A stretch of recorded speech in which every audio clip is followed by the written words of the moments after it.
Hello, welcome everybody to a comprehensive guide on how to get good at trials. So, I wanted to make this type of video because there's been a lot of questions talking about like certain techniques and ways to improve at trials and what's the best course of action to take. This is not going to be the same run-of-the-mill, I teach you how to do certain checkpoints types of ways of learning. This is more of a philosophical side of things with learning trials and what I've been figuring out over the past 3 years playing this game. Keep in mind, these tips are not in any specific order, and I tried to make them so they would complement each other. Alright, let's get right into the first tip. Number 1, don't be afraid to fail. The main reason I got into trials was for the sheer difficulty of it. If this game wasn't hard and I was able to zero fault everything first try, it would be really boring to me. After thousands of hours playing through the Trials series, I've accumulated so many faults it is disgusting. Not trying to scare anybody, but this is the dedication that I've had to this game. On Fusion, over the course of 2 years, I was able to rack up over 1 million faults. Many of these faults were due to the fact that I was getting into new techniques and trying really hard ninjas for myself, and I was able to progress very fast by doing so. I think the more that you fail at a certain track, the better it feels once you actually accomplish it. And that sense of accomplishment is what really brings me back to trials. One more thing to talk about with this first tip is find tracks that are in the Goldilocks zone. So what I mean by that is you need to find tracks that are not too hard for yourself, not too easy for yourself, but just right. So you need to find a track that you're getting dozens, if not hundreds of faults on, but you are still able to pass checkpoints. Finding these types of tracks is very helpful for the growth of you as a writer because you'll be able to get more consistent, you'll be able to understand techniques better, you'll be able to go back and PB, get a personal best on tracks you didn't think possible, like get low faults on a ninja track or get a really crazy speed run. Overall, just keep pushing yourself with those very hard tracks. Tip number 2, master your throttle control. It can be easy just to hold down the trigger, just go 100% the entire time, or if you're on keyboard, to hold the forward arrow the entire time, but that is not the best course of action. While speedrunning, people say go slow to go fast. I know that's a little counterintuitive, but what that means is while you're going through a track, there are spots where if you're going 100%, you're just going to fly off the ledge and you're not going to be able to land properly. There are things called time savers where if you set up properly from the previous checkpoint, you can effectively skip other CPs ahead. It's really hard to describe what mastering throttle control looks like. It just comes with a ton of time and practice and, again, trying out tracks that are difficult for yourself. And a really important aspect to note for people who play on keyboard is getting a certain rhythm with tapping the throttle as you're climbing so you can grip the stuff better. I talked about throttle control a bit in the past with my Ninja Level 6 pass of Mount Rising, and some of the things that I talked about in it were knowing where your bike should be placed when going into a wall, making sure that you're going into verticals with your back wheel first so you don't push yourself straight backwards, but are able to get that vertical momentum. On to tip number 3, complete the University of Trials and getting A+ ratings on them. The reason that you want to get A+ ratings on all of these tracks is it will set you up for success in the future. There's a lot of stuff to cover here, but just know this is a very integral part of your trials writing experience and improving at the game. As soon as these pop up, you should be going into them and getting as far as you possibly can. If you can't quite get to the A+ ratings for all of these tracks, don't worry about it. You can always come back to them to improve on the skills that you are lacking. One other important reason for getting into the tutorial tracks as soon as they pop up is they can give a lot of experience. So for all you new writers out there that are just starting trials, there is a progression system where to unlock more and harder tracks, you need to get a certain amount of XP.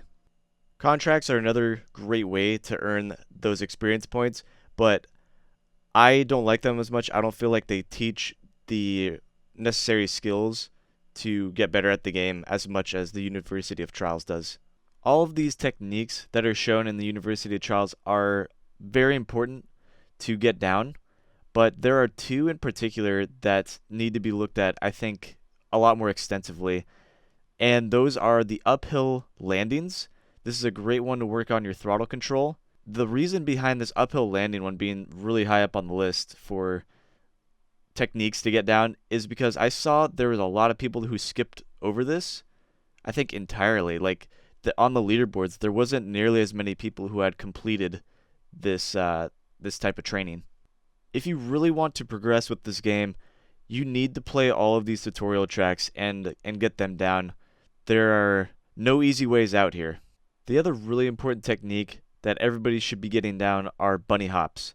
I think this is possibly the most important technique in the game and helps you progress into tougher and tougher types of obstacles. Bunny hops require both a mastery of throttle control and bike control. So once you get this down, you will be able to complete a wide variety of tracks. Tip number 4, learn new techniques.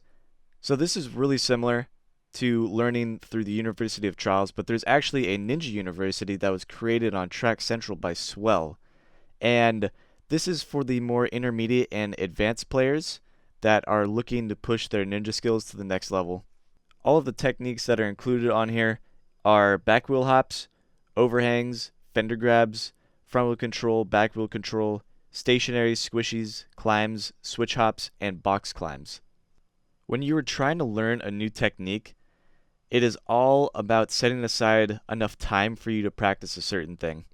So, for me, I think setting aside 30 minutes to an hour to work on one specific thing, like if I was to jump into this Ninja University and try out stationaries for the first time, I'd try to do it for about 30 minutes at minimum. Another thing that you should really be focusing on are the skills that you are lacking most. So, keeping a balanced skill set is something I've talked and preached about a lot in my streams. If there's one skill dragging you down and it's in the middle of a track that you feel like you should be doing a lot better at, then it will hinder your performance a lot. An example for me would be speedrunning. I feel like I am very lacking in a lot of the skills while speedrunning, especially with squishies and with leaning at proper times and learning brake control. So I'll try to find a lot of tracks that are more flowy, like the easy and medium tracks I'm probably the worst at, and I'll sit down with them for, an hour or so in my stream and try to figure out how to do certain brake taps and how to lean properly and just work on a lot more flow so I'm not stopping and pausing, but in one fluid motion transitioning throughout checkpoints. Another thing I like to do while practicing new techniques is to visualize, and what I mean by that is you should try to imagine the next obstacle in front of you and what it should look like in your mind. This is a technique I've practiced a lot while playing sports, baseball and football in particular, and it's really helped me kind of get that muscle memory down.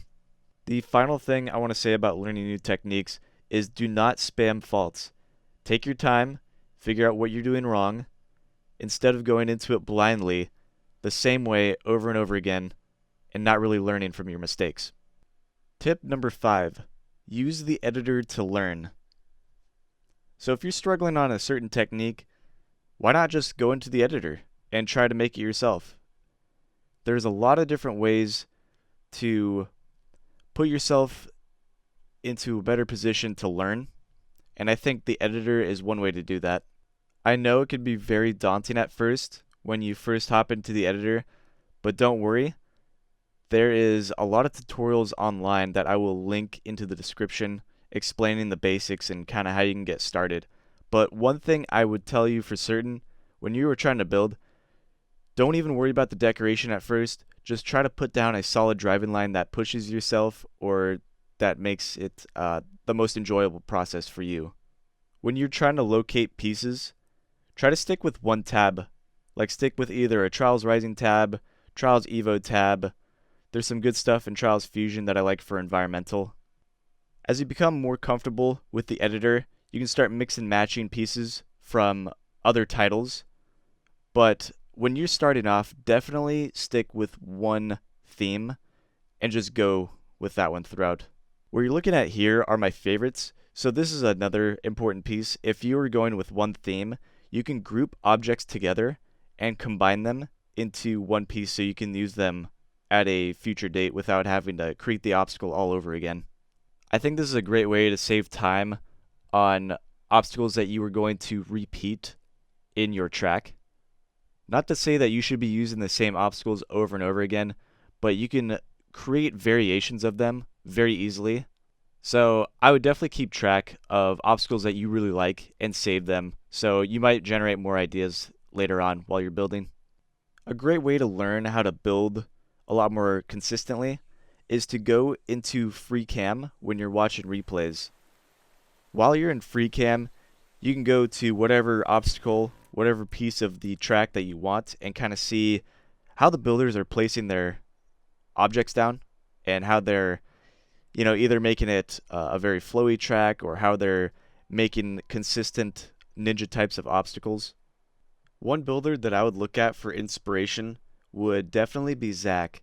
This is his track Ascension 2, and it is a gorgeous Giga track that has, I think, around 33 or 34 checkpoints on it with varying difficulty.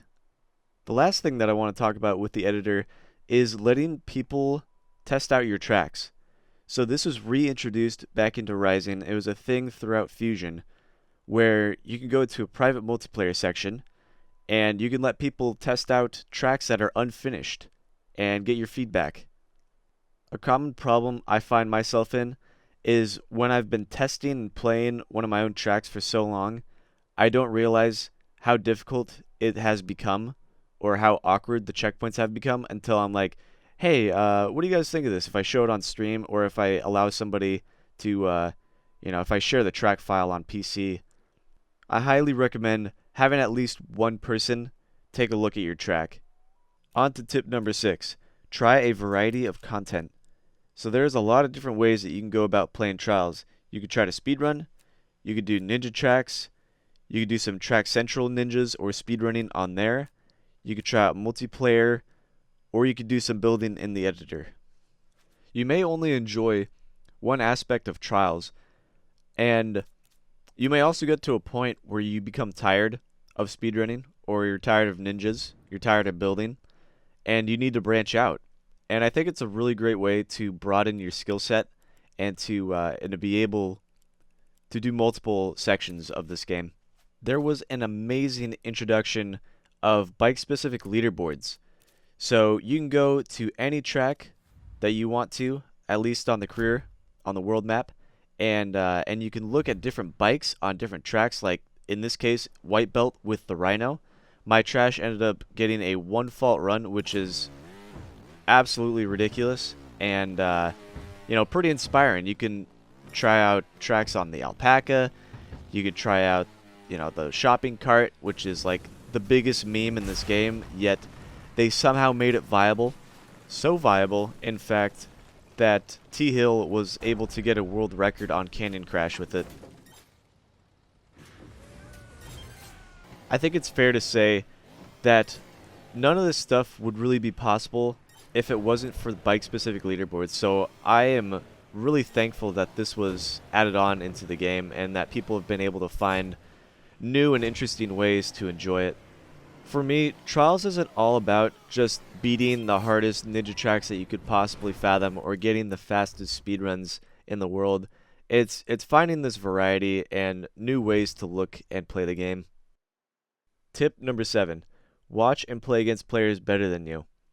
You can watch YouTube, watch Twitch, ask questions in the comments or Twitch chat.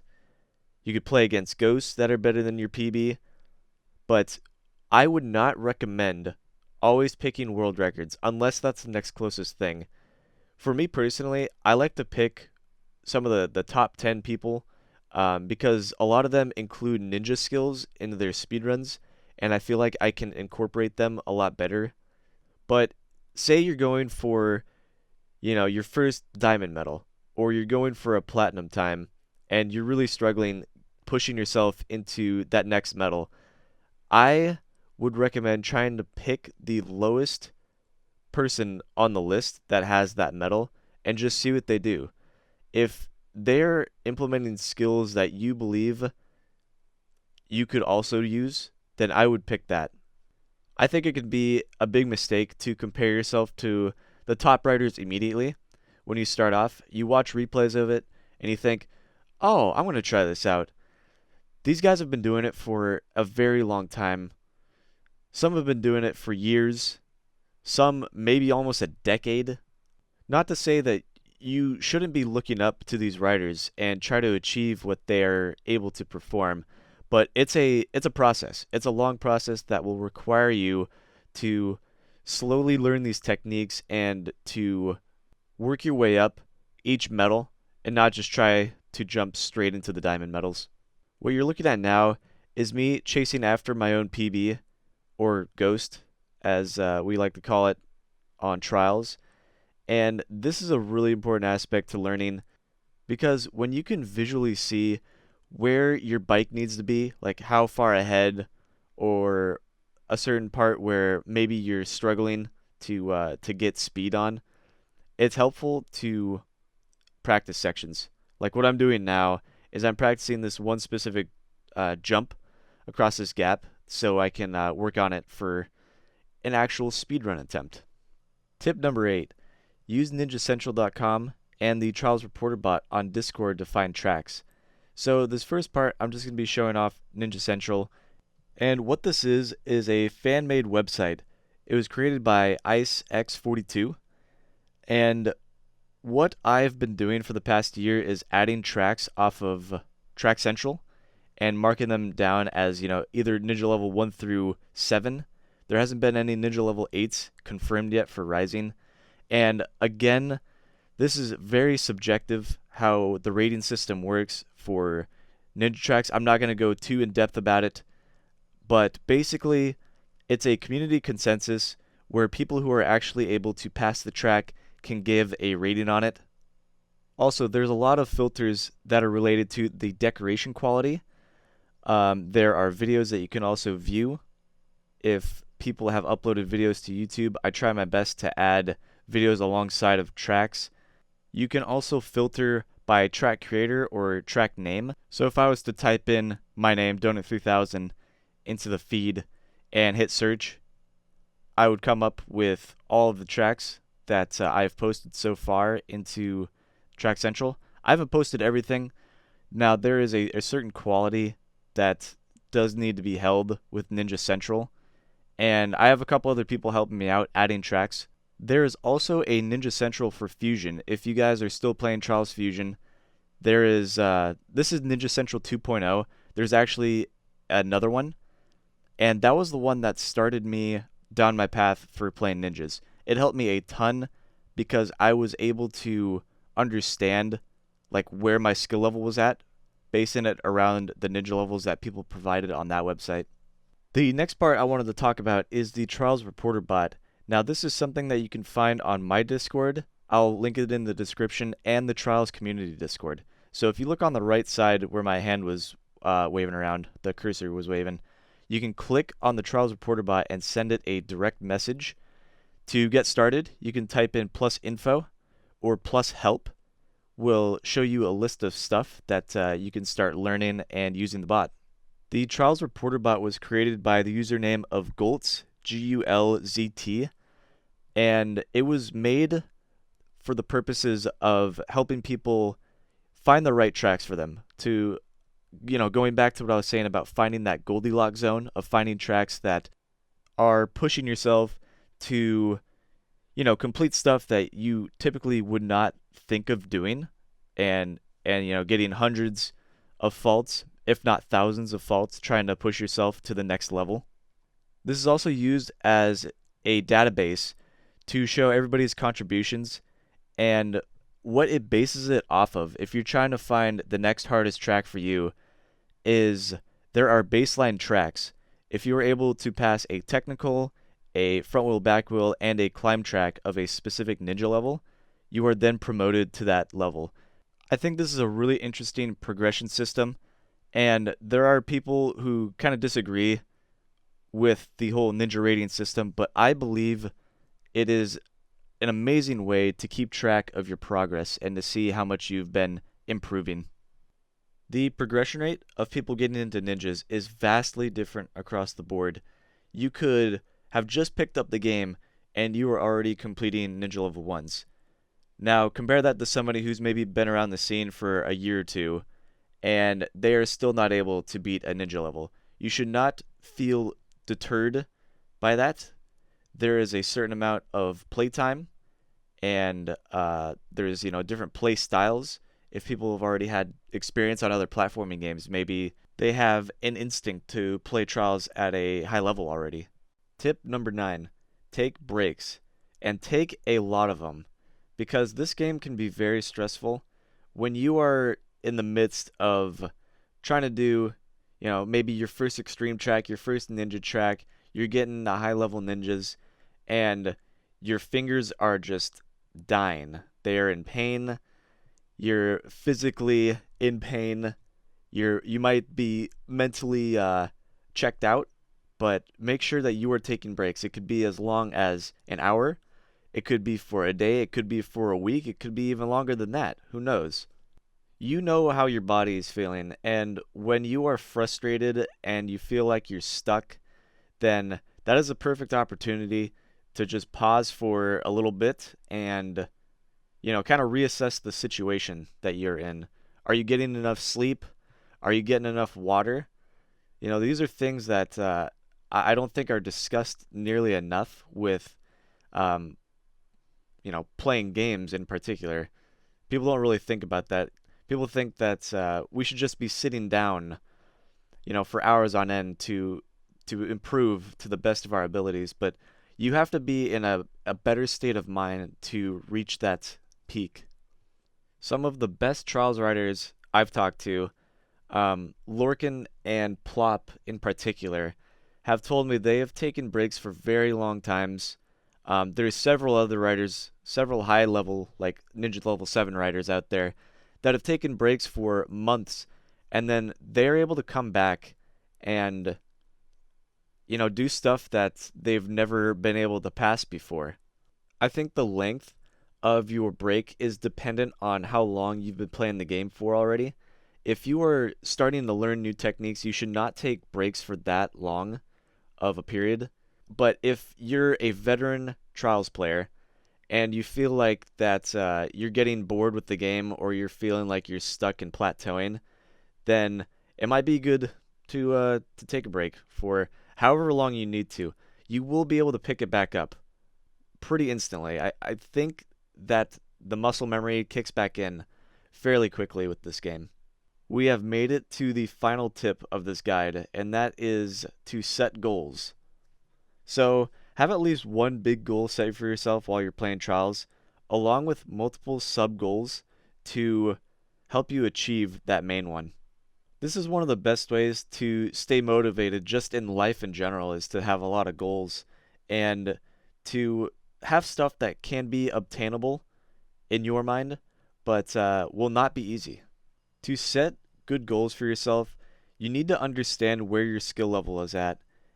And one way to do that is to, aim high at first and then reel it back in once you realize, oh, I'm at the Ninja level 1, I'm at the Ninja level 4-ish rank, I'm just getting into extreme tracks for the first time, I probably can't do a Ninja level. Those are the type of questions and ways that you need to approach this. I also think it's a good idea to start with many goals at first and see where your skill level is at. But you don't want to overload your list. It could be easy to lose track of your main objective. An example of a beginner getting into Trials, their goal could be, by the end of this year, they'll have completed their first ninja track. And the way that they'll go about it is their sub goal could be maybe once a month they will get a gold medal on an extreme track. and they'll just keep working at it, picking out those gold medals until they get all 8 base game extreme tracks done and unlock the ninja tracks, white belt being the first one. By the time they've gotten all the gold medals for the extreme tracks, they will be prepared for white belt, guaranteed. They will have the consistency and the knowledge to perform a lot of the techniques that are included in white belt. Another example for more advanced riders would be to get diamond medals on all of the career tracks. This is a goal that I myself am working on right now.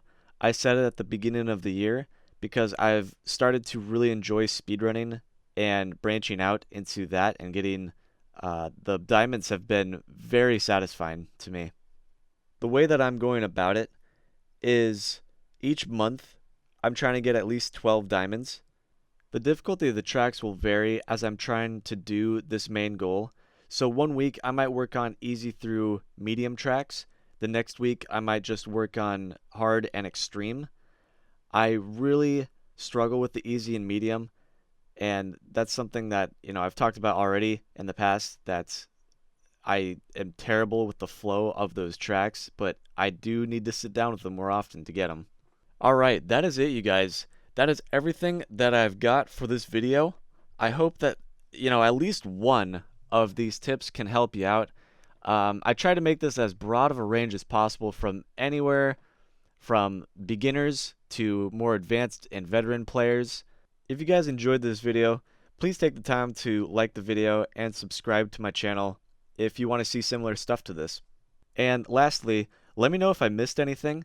Is there any other tips that you yourself have used that I did not implement into this video? Have a good one, everybody, and I will see you in the next video or stream.